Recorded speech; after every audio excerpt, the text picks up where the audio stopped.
सदगुरु कबीर कहते हैं नहीं जो तो को कांटा बोए। अगर कोई कांटा बो रहा है आप कांटा मत लगाइए। आप कांटा लगाने वाले में से नहीं हैं। हमारी संस्कृति कांटा लगाने वाले की नहीं है। हमारी संस्कृति किसी का जीवन लेने वाले की नहीं है। हमारी संस्कृति तो जीवन देने की है। हमारी संस्कृति तो फूल बिछाने की है। जब व्यक्तिगत जीवन, पारिवारिक जीवन और सामाजिक जीवन में हम जी रहे हैं तो हम अपनी उसी संस्कृति को लेकर चलें जहां फूल बिछाने की संस्कृति है, जहां कांटों के बदले फूल की सैया लगाने की संस्कृति है, जहां गाली की जगह गीत गुनगुनाने की संस्कृति है। लेकिन यहाँ तो आदमी कहता है हम तो ईंट का जवाब पत्थर से देंगे, और पत्थर भी अब नहीं, अब गोली बम बारूद से देंगे, गोला से देंगे। हम और आप इसलिए इस धरा पर नहीं आए कि लोगों के आलोचनाओं का जवाब देते फिरे, लोगों के गालियों का जवाब दें। हम अपने आचरण को ही इतना दिव्य बना लें कि दूसरों के गाली का जवाब हमारा गीत बन सके, कि दूसरे की आलोचना का जवाब हमारा प्रेम बन सके, दूसरे का क्रोध का उत्तर हमारे भीतर का प्रेम बन सके। जिस दिन हमारा आचरण ही उत्तर बन जाएगा, मुख से कुछ कहना ही नहीं पड़ेगा।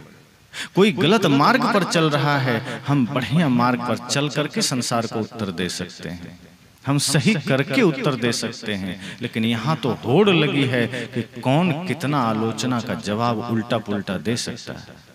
कोई गाली कैसे दे देगा, कोई बुरा कैसे बोल देगा। आदमी सामने सुन लेता है, लेकिन बाद में कई बार अकेले में कई लोग आते हैं, कहते ये तो बड़ा कठिन है, कोई गाली देगा हम चुप कैसे रह जाएंगे। गाली का जवाब तो गाली में देना होगा। हम परिवार में रहते हैं, समाज में रहते हैं, आप लोग को क्या पता, आप लोग को तो हर जगह सम्मान मिलता है। आदमी ये सोचता है, लेकिन ऐसा नहीं है। सम्मान और अपमान अपने मन की बात है। कोई सम्मान कर रहा है, कोई अपमान कर रहा है, फिर तो हमारा सुख दूसरे पर निर्भर हो गया, फिर तो हम कभी सुखी हो ही नहीं सकते। अगर हम दूसरे के अपमान से दुखी हो रहे हैं, दूसरे के सम्मान से सुखी हो रहे हैं, साफ मतलब हुआ कि हमारा अपने आप पर कोई नियंत्रण नहीं। दूसरा जब चाहे हमको सुखी कर दे, दुखी कर दे।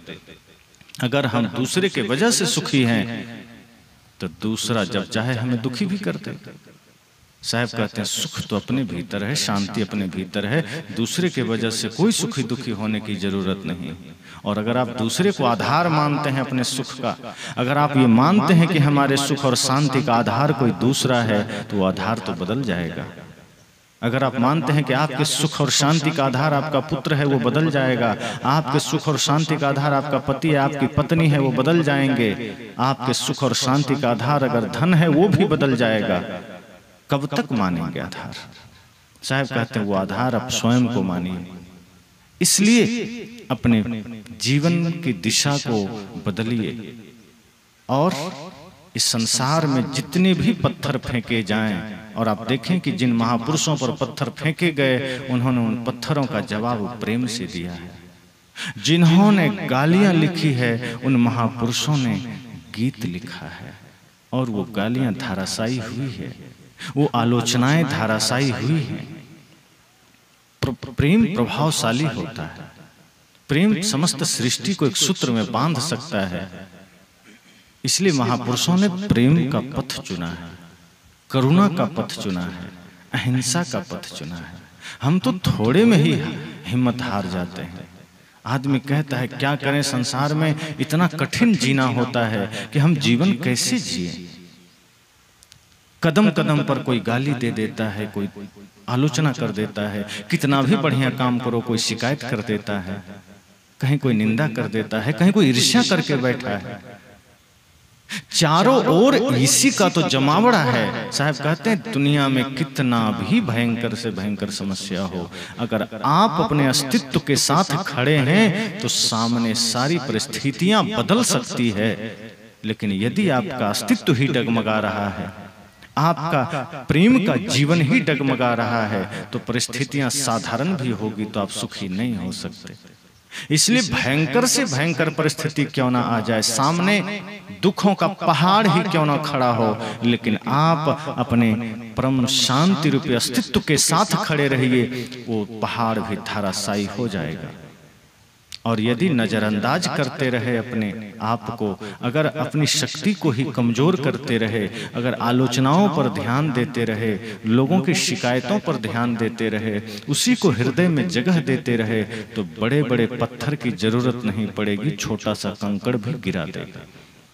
और आपने देखा होगा जीवन में, आप भी कई बार इस घटना का शिकार हुए होंगे, रास्ता चलते कई बार ठोकर लग जाती है, आदमी गिर जाता है, तो अक्सर हम ठोकर खा के छोटे छोटे कंकड़ों से ही गिरे हैं, कोई बड़े बड़े पहाड़ से टकरा कर कोई नहीं गिरता।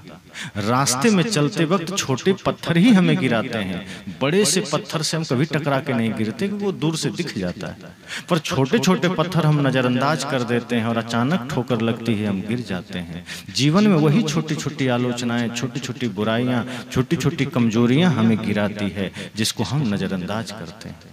जब हम छोटी छोटी बुराइयों को भी देखने लग जाएं कि ये हमारे पास नहीं होना चाहिए, हमारे जीवन में तो प्रेम होना चाहिए। सामने कोई कितना भी उत्तर दे गलत तरीके से,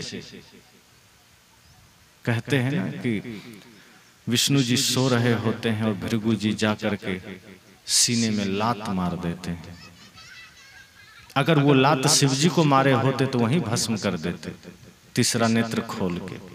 भृगु जी भी जानते थे कि शिव जी से पंगा लेना ठीक नहीं, कहीं वहां चले गए गलती से तो लेनी की देनी पड़ जाएगी, जीवन से हाथ धोना पड़ेगा, जानते थे। इसलिए वो जानबूझ के विष्णु जी के पास गए, जो शांति के प्रतीक हैं, सत्वगुण के प्रतीक हैं। गए और सीने में लात मार दिए। लक्ष्मी जी तो क्रोधित हो गई, लेकिन विष्णु जी ने प्यार से खड़े होकर उनके चरण पकड़े, कहे प्रभु आपके चरण में चोट तो नहीं लग गई। भृगु जी पानी पानी हो गए कि इनको कौन दुखी कर सकता है, जो इतना तक खड़ा है, जिसके सीने में लात पड़ी हो, वो सीने के दर्द को नहीं बोल रहा, वो लगने वाली लात को स्पर्श करके कह रहे हैं कि आपके इस लात में कठोर सीने से चोट तो नहीं लग गई। सोचिए, ये सारी घटनाएं हमें क्या सिखाती है। आदमी कहता है ये तो कायरों का काम है, ये कायरों का नहीं, यही वीरों का काम है। कायरता का काम तो वो है कि गाली कोई दिया और हम भी गाली दे दिए, तो कायरता का काम है। वीरता का काम ये है, बहादुरी का काम ये है कि हम सारे आलोचनाओं का जवाब प्रेम से दे सकें। ये हिम्मत कहाँ सब में है। आलोचना का जवाब हम आलोचना में ही देते हैं, ये सरल लगता है। गाली का जवाब हम गाली में ही देते हैं, ये सरल लगता है। साहब ने इसलिए कहा कि जो तो को कांटा बुवे ताहे बुवे तो फूल। अगर संसार आपके लिए विषम परिस्थिति पैदा कर रहा है, लोग आलोचनाओं का पत्थर मार रहा है, तो खुद में सोचिए कि पत्थर उसी पर फेंके जाते हैं जिसमें कोई बात होती है। उन्हीं पेड़ों पर पत्थर चलाए जाते हैं जिसमें फल लगे होते हैं। सूखे खड़े पेड़ पर कोई पत्थर नहीं चलाता। समझ जाइए कि अगर आपकी आलोचना शुरू हो गई है, लोग आपकी बुराई शुरू कर दिए हैं, तो अपने अंदर झांकना कि कुछ तो बात होगी। ध्यान मत दीजिए, सही मार्ग पर चलते रहिए। वो सारी आलोचनाएं आप तक पहुंचते पहुंचते शांत हो जाएगी। लेकिन आदमी तो लगा है कि कैसे हम दूसरे को गिरा दें, कोई हमें कैसे गिरा देगा, हम पहले उसी को गिरा देंगे।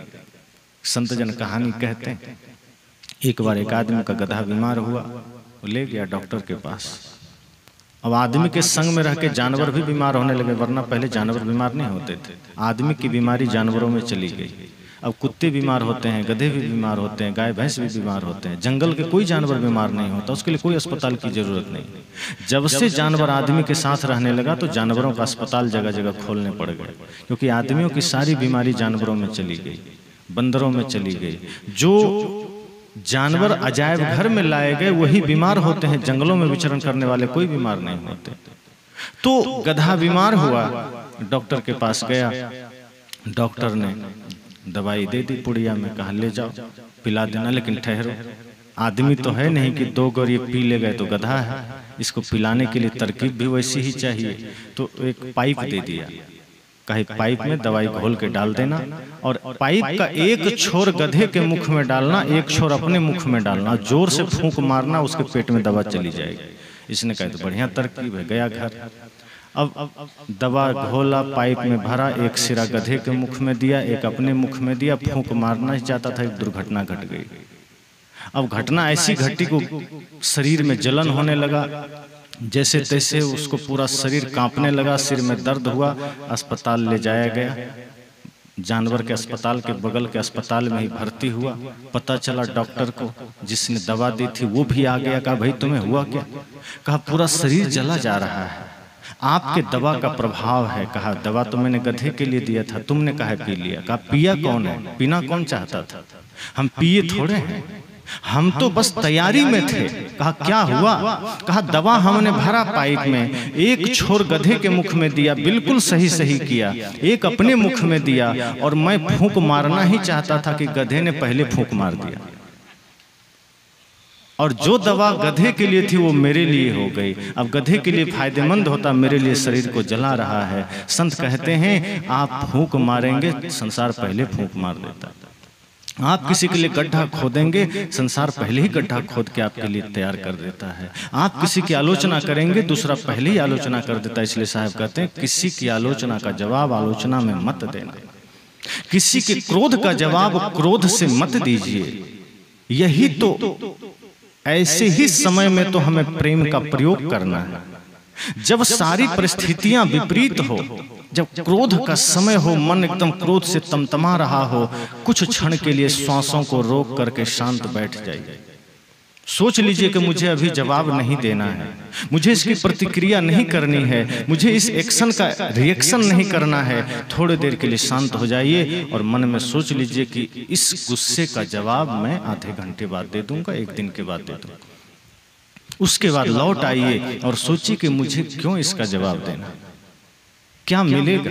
क्रोध को संतों ने तात्कालिक पागलपन कहा है कि क्षण भर का पागलपन है, जो आता तो है दूसरे के वजह से, पर नष्ट जीवन को करके चला जाता है, क्षण भर में सब कुछ बर्बाद करके चला जाता है। क्रोधी आदमी बहुत कुछ नुकसान कर लेता है। साहब कहते हैं इस क्रोध को अपने भीतर आने ही क्यों देना। सोच लीजिए, कोई दे दिया क्रोध में जवाब, कोई कर दिया क्रोध, अपने को शांत हो जाना। अगर शांत नहीं हो रहा है मन तो आंखें बंद करिए, श्वासों पर मन को ठहराइए, कुछ देर के लिए श्वास रोक लीजिए, सारे विकार धाराशायी हो जाएंगे।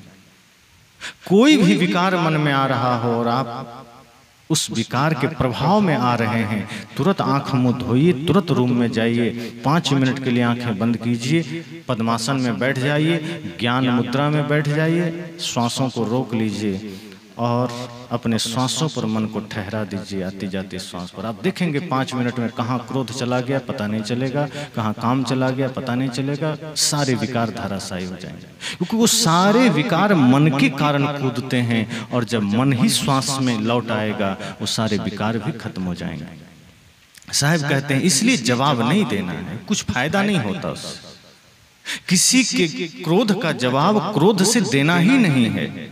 अपनी प्रवृत्ति, अपना अस्तित्व कभी छोड़ना नहीं है। हमारी पहचान क्रोध की नहीं होनी चाहिए, हमारी पहचान तो सौम्यता की होनी चाहिए। बुद्ध आज पूजनीय हैं, आधा संसार अगर उनके चरणों में झुका तो उनकी सौम्यता, उनकी करुणा के वजह से। आज भी उनका चित्र जब हम स्मरण करते हैं तो एक करुणामयी महापुरुष का छवि सामने आ जाता है, जिनके हृदय में हिंसक जानवरों के लिए भी करुणा है। और ये तो हर कोई महसूस करते होंगे कि जब आप क्रोध की अवस्था में होते हैं तो आपके द्वार पर बंधा हुआ कुत्ता या बैल गाय भी डर से भागने लगता है, वो महसूस कर लेता है आपके गुस्से को। लेकिन जब आप प्रेम में होते हैं तो दूसरे का जानवर भी सिर झुका देता है, वो महसूस कर लेता है। जहां भाषा नहीं पहुंच सकती वहां आपका भाव पहुंच जाता है। जहां शब्द काम नहीं करते वहां आपके भीतर का प्रेम काम कर जाता है।